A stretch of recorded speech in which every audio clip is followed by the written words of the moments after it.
Bonjour à tous, bienvenue, c'est Angie. On se retrouve pour la guidance astrologique du mois de février.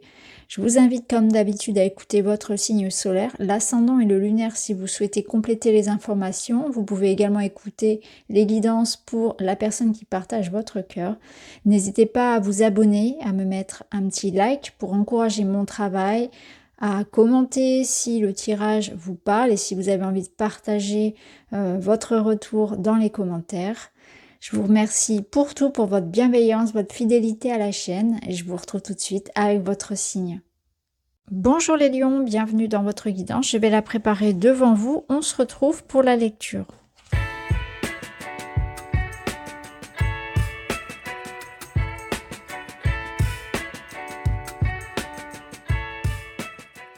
Voilà, allons-y, commençons votre guidance.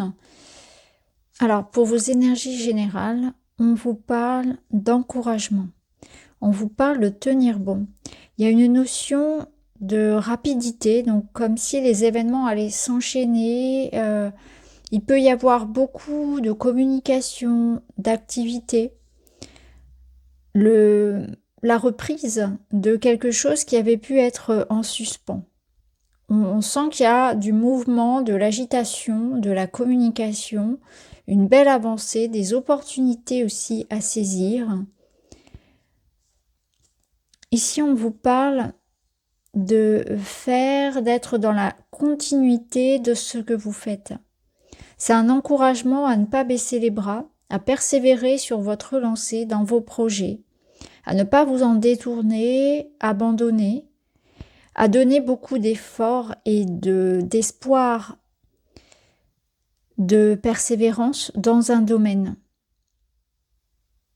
Il faut nourrir quelque chose, voyez. Ici, on est dans le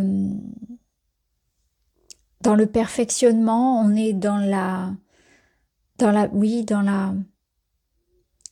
recherche de faire grandir quelque chose qui doit être nourri, qui demande des capacités, des qualités, de l'amour, du temps, du travail, des efforts, et qui grandit peut-être en silence, qui est quelque chose qui vous est cher. Et par rapport à ce désir-là, à ce projet-là, que ce soit quelque chose de concret ou de relationnel, eh bien, on sent que c'est important. Ça peut être pour certains lié à votre santé, à votre bien-être.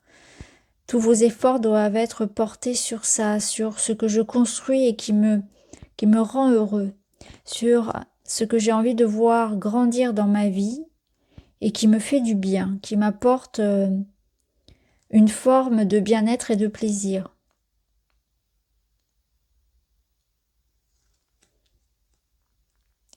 Il est peut-être question de se concentrer justement sur ce qui est essentiel pour vous. C'est le mois de février, je pense, ça va vous permettre de faire un petit peu du tri dans ce qui occupe votre temps, vos pensées. Est-ce bien utile? Est-ce qu'il n'y a pas du tri à faire? Est-ce qu'il n'y a pas un peu de dispersion? Une réorganisation peut être possible. Il peut y avoir aussi la reprise de quelque chose qui avait été laissé en suspens, donc quelque chose du passé qui revient. Oui, je ressens le passé pour certains qui revient. Pour d'autres, on essaie aussi de peut-être régler des situations en lien, donc soit avec un héritage, avec la famille, avec ce qu'on vous a transmis, d'un point de vue peut-être plus karmique, plus cellulaire, plus, voyez, en lien avec votre éducation, avec vos croyances. Et on essaie, pour certains, de s'en détacher. Il y a comme l'idée de se détacher d'un conditionnement, du poids, de quelque chose qu'on a pu vous transmettre. Alors ça parlera pas à tout le monde, mais là on vous dit qu'il y a aussi des compréhensions peut-être liées à des blocages, à des difficultés que vous vivez dans votre vie actuelle et qui sont liées à ça, qui peuvent être liées à votre histoire, à ce qu'on vous a transmis, à votre enfance. à votre lignée et vous vous en détachez. Il y a un travail qui est fait sur ça, sur le transgénérationnel aussi pour certains. Alors on est dans un mois, comme on l'a vu, voilà, de persévérance, d'effort, de travail. On voit qu'il y a du mouvement, il y a quelque chose qui se met en place. Ça peut être en lien, pour certains, avec un désir de voyager, de déménager, de vraiment d'évoluer dans votre vie. Et on sent ce déblocage qui se fait parce qu'il y a quelque chose que vous donnez beaucoup, en fait. Vous portez votre attention sur ce que vous souhaitez voir changer. Vous provoquez ce changement, quelque part. Alors ensuite, qu'est-ce qu'on a? Il y a du mouvement aussi dans le domaine matériel. Donc ici, on va être dans les finances, dans le travail, dans les activités, dans le quotidien, dans tout ce qui va être matériel. Alors là, on a les économies. Ici, on a un 9 de bâton. On a des histoires ici de famille, hein, des histoires de vente, d'héritage, effectivement, de partage. Peut-être qu'il y a quelque chose comme ça hein, qui résonne vraiment pour certains. Ou une envie de déménager, vraiment, ouais, de déménager, de faire évoluer une situation. On cherche à trouver des solutions ou des accords financiers. Ça peut être en lien avec le travail, hein, en lien avec une promotion, une mutation. On souhaite progresser dans son travail, faire davantage d'économies, gérer d'une meilleure façon, d'équilibrer son budget. Il y a quelque chose en lien avec l'argent, avec le temps, avec tout ce qui va être énergie et la bonne gestion de ses ressources.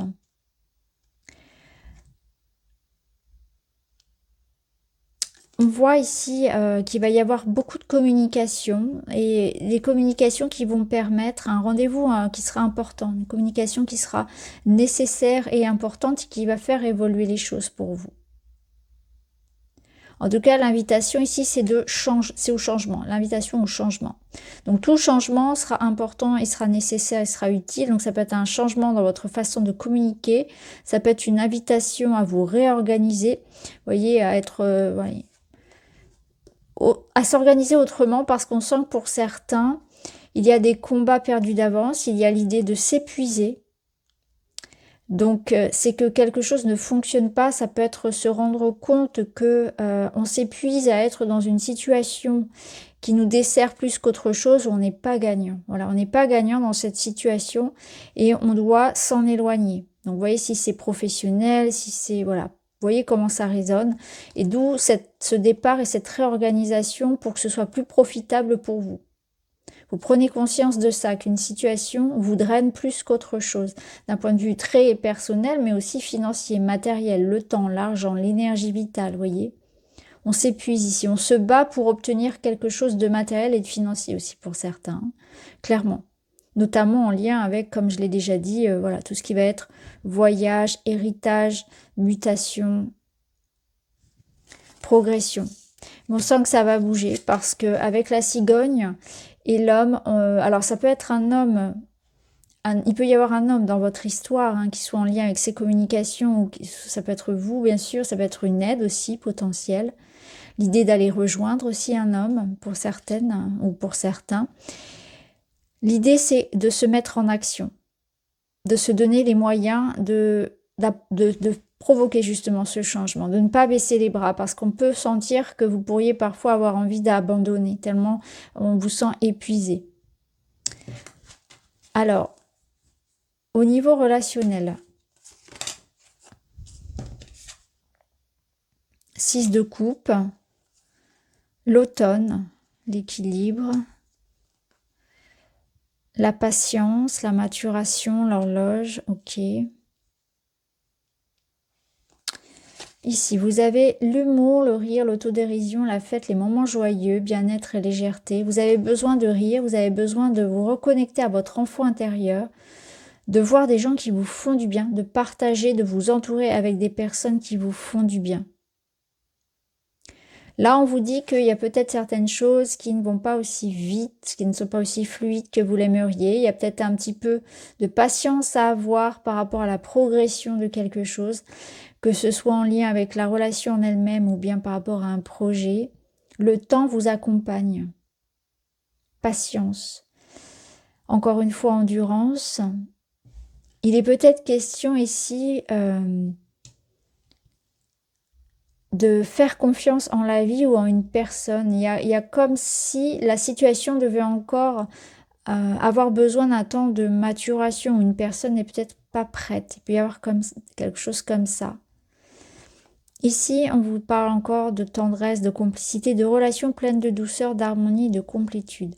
Moi, ce que je ressens avec le 6 de coupe, c'est une belle énergie de joie, d'équilibre dans les relations, d'harmonie.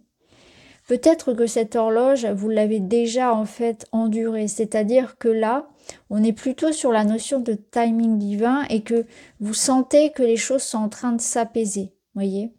On a cet équilibre qui vient, après peut-être une phase un petit peu plus chaotique, où on prend les choses un petit peu plus comme elles viennent. Voyez, on va chercher ici à vivre dans l'instant, dans le jeu, dans la légèreté. On a quand même deux cartes qui nous parlent de tendresse et de complicité, donc on voit bien qu'il y a une relation qui vous apporte cela. C'est pas forcément une relation amoureuse, mais il y a une relation privilégiée qui vous apporte un sentiment de complétude. En amour, on peut nous parler pour les célibataires aussi de prendre comme son mal en patience ici et de se dire que les choses viendront quand elles viendront. Mais c'est pas une attente qui est difficile, qui est douloureuse. Au contraire, c'est je m'éclate, je profite de moi, je me donne l'amour et l'attention dont j'ai besoin. On a ici cette notion aussi d'amitié et de soutien, on n'est pas complètement seul et on est dans cette notion d'être aussi bien avec soi. Ici avec l'automne, il y a l'idée de laisser partir certaines choses. Donc on est dans une épuration qui libère, dans quelque chose qu'on laisse partir et qui libère. L'automne peut nous parler aussi de la saison, donc il se peut qu'il y ait quelque chose qui était compliqué ou en suspens depuis cet automne qui se débloque. D'où cette harmonie ici, quelque chose qui revient du passé et qui est beaucoup plus léger, en tout cas. Ça, pour cette catégorie-là, pour ce domaine, le relationnel, on ira le voir dans une vidéo à part. Alors, votre bilan du mois, vous avez la sauge, la sagesse, la purification et l'harmonie. Donc, on voit vraiment que c'est un mois où il y a une évolution qui va dans le sens de l'épuration, du nettoyage. La sagesse, elle vous apprend à être patient, à apprendre aussi des erreurs du passé, c'est-à-dire que vous n'avez plus envie de refaire les mêmes erreurs. Et donc, vous êtes beaucoup plus prudent, patient, raisonné, raisonnable, prudent, organisé, tout dépend du domaine, voyez, et ça vous permet aussi d'être plus en phase aussi avec ce qui se passe à l'extérieur, parce que du coup, vous avez aussi des choix à faire dans le relationnel, dans tout ce qui va être personnel, c'est-à-dire que vous avez envie d'être en harmonie avec tout ce qui vous entoure, de vous sentir au bon endroit, avec les bonnes personnes, dans le bon job, dans les bonnes activités, d'avoir une hygiène de vie qui vous correspond. Donc vous faites tout ce réaménagement pour que là où il y avait des dissonances, là où ça n'allait pas réellement, là où il y avait perte d'énergie, de temps, d'argent, etc., tout ça, ça soit beaucoup plus équilibré. Donc c'est vraiment un mois de rééquilibrage, de nettoyage, de réorganisation. On reprend un petit peu les choses en main. Et on avait la notion quand même de mouvement ici. Là, avec le 8 de coupe, c'est exactement cette énergie-là. Je tourne le dos à tout ce qui émotionnellement ne me parle plus, ne me plaît plus. Je me choisis. J'ai besoin d'un temps peut-être de réflexion, de solitude, un temps pour moi, un temps pour savoir ce que je souhaite, pour prendre soin de peut-être de mon enfant intérieur. Là, on est aussi à tourner le dos à certaines relations ou à certaines situations. Je vais chercher le bonheur en moi. J'ai compris que il ne pouvait pas être ailleurs que là, quelque part. J'ai compris que si je voulais voir du changement dans ma vie, il fallait que ce soit moi qui le décide, que j'étais acteur, que je n'avais pas à dépendre, mon bonheur et mon bien-être n'avaient pas à dépendre de quelqu'un ou d'une situation, il dépend uniquement de moi. Donc il y a eu aussi une responsabilité vis-à-vis de ce que vous vivez, qui apporte bien sûr des prises de conscience et des choix. Avec le pendule, on est sur ça, sur cette analyse, cette réflexion. Vous voyez, on est vraiment dans une prise de recul, dans une réflexion par rapport à tout ce que je dois extraire de ma vie pour être heureux, tout ce que je dois réorganiser. On fait du tri par le vide, parce que ce vide, ça va amener d'autres expériences, d'autres relations, d'autres personnes, d'autres envies, quelque chose de beaucoup plus aligné. Et là, on vous parle d'équilibre, donc c'est tout à fait raccord. Stabiliser les fondations, trouver un point d'équilibre physique et émotionnel. Voilà, c'est exactement ce que ça résume ce que je vous ai dit. Je vous montre le dos du Mystic Woods. Vous avez le talisman. C'est une carte un petit peu spéciale dans mon jeu. Elle vous parle vraiment d'une protection. Quand cette carte, elle sort, elle vient vous dire que elle vous aide justement à faire face à tout ce qui peut être déséquilibré, dissonant, contrariant dans votre moi. Alors on termine avec un petit message. Le 11, j'écoute mon intuition. Je suis attentif à mes ressentis intuitifs au lieu d'écouter mes peurs, mon mental ou mes émotions. L'intuition est une alliée fidèle à 100%. L'intuition, c'est vraiment le premier jet. C'est ce qui vient tout de suite en premier avant que le mental revienne dans les secondes qui suivent et vous dise, voyez, oui, mais... avec toutes ces injonctions, toutes ces limitations. J'écoute mon intuition. Vous savez directement, c'est un instantané. Vous avez la réponse instantanément. C'est votre esprit, c'est votre âme, appelez ça comme vous voulez, votre conscience qui vous parle. Et ça, c'est important. Hein. C'est une connexion très, très directe, très spontanée. C'est vraiment, ça vient dans l'instant. Ça, c'est important. Donc, écoutez-vous. Ça rejoint le 8 de coupe. Hein. Ça rejoint aussi le 6 de coupe. Ça rejoint cette notion de guidance ici qu'on avait là. Et de vous écouter. Vraiment, de poursuivre votre projet, vos envies. Même si à l'extérieur, ça n'est pas bien perçu, même si on peut vous juger, si on n'est pas d'accord avec vous. Vous avez un chemin à mener ici qui... pour moi, m'apparaît en solitaire, ou en tout cas, votre choix ici vous appartient. Ça, c'est important. Voilà pour vous les amis, j'espère que ça vous parle. N'hésitez pas à me dire en commentaire. Je vous embrasse, je vous dis à très vite.